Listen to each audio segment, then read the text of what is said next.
একটা ফাড়ু cinema release হয়েছে নেটফ্লিক্সে, ওয়ার মেশিন নামে।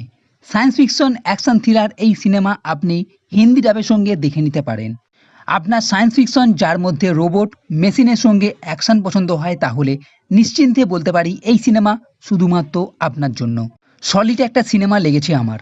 প্রথম দিকে মনে হবে এটা সায়েন্স ফিকশন কোথায়, কিন্তু না ভাইসাব, যখন এক এলিয়েন ওয়্যার মেশিনের রোবটের এন্ট্রি হবে সেখান থেকে টপিক নেবে এবং দুর্দান্ত কিছু অ্যাকশন সিকোয়েন্স আপনার জবরদস্ত লাগবে।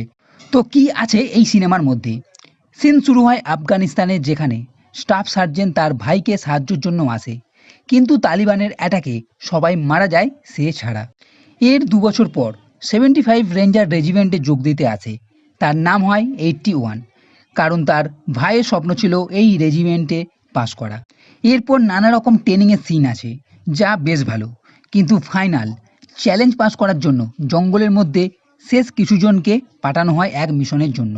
কিন্তু সেখানে এক স্পেসশিপ দেখে। এরা ভাবে চ্যালেঞ্জের এটা একটা অংশ, তাকে বোম দিয়ে ব্লাস্ট করে ওড়ানোর চেষ্টা করে, কিন্তু সেই শিপ চালু হয়ে যায় ও বেশ কিছুজনকে ডিটেক্ট করে এবং মেরে ফেলে। এরপর সবাই সেখান থেকে পালানোর চেষ্টা করে, আর এখানে 81 ছিল গ্রুপ ক্যাপ্টেন। দেখে এই শিপ আসলে একটা রোবট মেশিন, এবং এরা পালিয়ে যখন পাহাড়ের কাছে আসে সেখানেও এই মেশিন আসে এবং এদের উপর অ্যাটাক করে। এমনকি এরা নদী পার করে এক গ্রামের দিকে যেতে গেলেও সেখানেও এই মেশিন ধাবা করে আসে ও বেশ কিছুজনকে মেরে ফেলে। এরপর যখন এরা গ্রামে যায় সেখানে দেখে এই মেশিন আগে থেকেই সবাইকে মেরে ফেলেছে। জানতে পারে এই মেশিন আসলে এক এলিয়েন ওয়্যার মেশিন, যে পৃথিবীর বাইরে থেকে এসেছে। কিন্তু এখানে ওই মেশিন আসে ও গাড়ি করে পালানোর সময় এক চেসিং ফাইট সিন হয়, যাতে বাকি সবাই মারা যায়। শুধুমাত্র নাম্বার 7 ও 81 বেঁচে ছিল, কিন্তু নাম্বার 7 ছিল আহত।